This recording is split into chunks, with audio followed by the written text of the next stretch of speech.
ఎంసెట్ విడుదలలో జాప్యం జరుగుతోంది. ఏబీవీపీ కార్యకర్తలు ఆ సంఘటన స్థలానికి చేరుకుని అడ్డు తగులుతున్నారు. దీనికి సంబంధించిన పూర్తి వివరాలను మా ప్రతినిధి రాధిక మనకు అందజేస్తారు. రాధిక, ఏబీవీపీ వాళ్ళ ప్రధాన డిమాండ్ ఏంటి? వాళ్ళు ఎందుకు అడ్డుకుంటున్నారు చెప్పండి.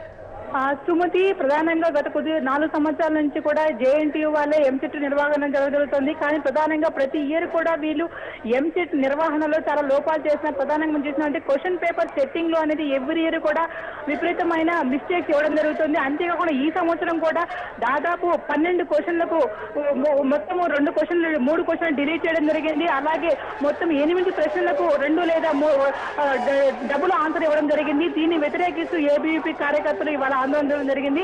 అంతే అదిగా మనం ప్రధానంగా చూసుకున్నామంటే ఈ ఒక్క ఇయరే కాదు,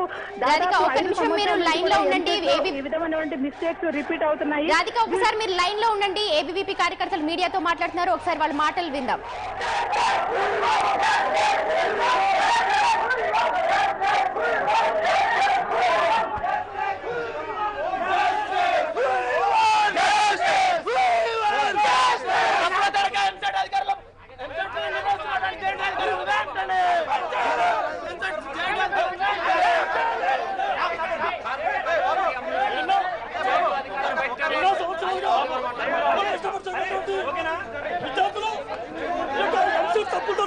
పేపర్ విషయంలో చాలా నష్టపోతున్నారు. ఎందుకంటే ఫిజిక్స్ పేపర్ లో 183 సంబంధించిన క్వశ్చన్ కాల్చి 111 వరకు సేమ్ క్వశ్చన్లు మళ్ళీ మెడిసిన్ రిపీట్ అయినాయి. ఈ క్వశ్చన్లు రిపీట్ అవ్వడం వల్ల స్టేట్ సిలబస్ విద్యార్థులకి అన్యాయం జరుగుతుంది. కాబట్టి ఈ యొక్క తప్పులు తడగా ఉన్నటువంటి ఎంసెట్ అధికారులపై చర్య తీసుకోవాలి. వాళ్ళు చాలా నష్టపడిన అధికారులు రాజీనామా చేయాలని చెప్పేసి అఖిల భారత విద్యార్థి పరిషత్ డిమాండ్ చేస్తుంది. అదేవిధంగా విద్యార్థులకు న్యాయం జరగాలని చెప్పేసి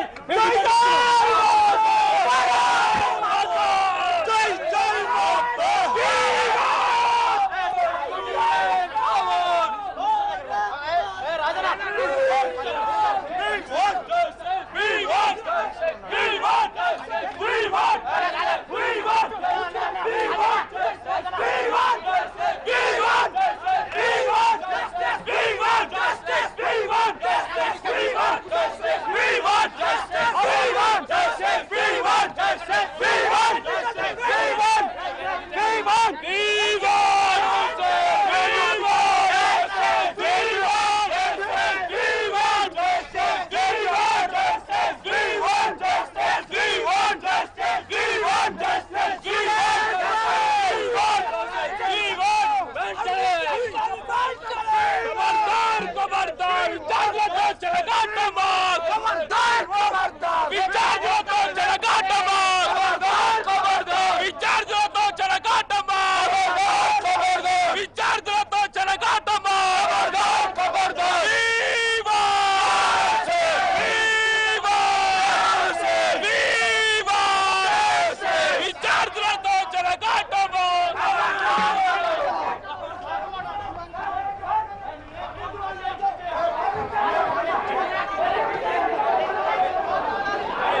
ఎంసెట్ హాల్లో ఏబీవీపీ విద్యార్థులు ఆందోళన చేపడుతున్నారు. మంత్రిని అధికారులను ఘెరావ్ చేసి వారు వి వాంట్ జస్టిస్ అని నినాదాలు చేస్తున్నారు. దీనికి సంబంధించిన పూర్తి వివరాలు మా ప్రతినిధి రాధిక అందిస్తారు. రాధిక, అక్కడ సిచ్యువేషన్ ఒకసారి వివరించండి. సుమతి, మనం ప్రధానంగా చూసుకున్నామంటే ఎంసెట్ కీ అనేది EAMCET way of question paper అనేది తప్పులు తరచుగా తయారైంది. ప్రధానంగా మనం చూసినామంటే ఈ నెల ఇప్పుడు విడుదల చేసిన ఫలితాల్లో దాదాపు ఇంజనీరింగ్, మెడికల్ 2 స్ట్రీమ్లను కూడా దాదాపు 4 ప్రశ్నలు డిలీట్ చేయడం జరిగింది. దాంతో పాటు మొత్తము 13 ప్రశ్నలకు డబుల్ ఆన్సర్ ఇవ్వడం జరిగింది.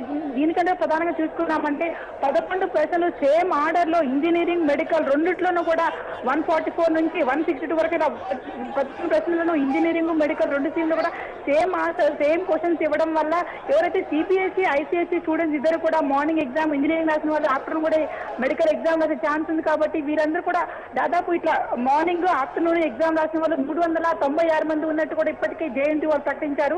ఈ విధంగా ఏదైతే ఎంసెట్ అనేది చాలా ప్రిస్టేజియస్ ఎగ్జామ్, ఇంత ప్రిస్టేజియస్ ఎగ్జామ్ లో కూడా ఇన్ని మిస్టేక్స్ ఇవ్వడం అనేది కరెక్ట్ కాదు. దాదాపు 5 years నుంచి కూడా జేఎన్టీ వాళ్ళు కనెక్ట్ చేస్తున్నారు. ఎవ్రీ ఇయర్ కూడా మిస్టేక్స్ అనేది కంటిన్యూ అవుతున్నాయని చెప్పి విద్యావేత్తలు కావచ్చు, విద్యార్థి సంఘాల నాయకులు కావచ్చు ఆందోళన చేస్తూనే ఉన్నారు. ఎందుకంటే ఎంసెట్ అనేది చాలా వీళ్ళు ప్రిస్టేజ్ గా కనెక్ట్ చేస్తున్నారు. క్వశ్చన్ పేపర్ సెట్టింగ్ విధానం కానీ దాదాపు వీళ్ళు 3 months టైం దీనిపైనే కాన్సన్ట్రేట్ చేశారు. ఇంత కాన్ఫిడెన్స్ మెయింటైన్ చేసినప్పటికీ కూడా ఇన్ని మిస్టేక్స్ రావడం అనేది చాలా అన్యాయం చెప్తున్నారు. అంతేకాదు కాంపిటేటివ్ ఎగ్జామ్ లో 15 ప్రశ్నలకు 1 లేదా 2 సమాధానం ఇవ్వడం అనేది మెరిట్ స్టూడెంట్స్ కంపల్సరీగా కూడా వాళ్ళ ర్యాంకింగ్ లో మారిపోతుందని చెప్పి వీళ్ళు విమర్శిస్తున్నారు.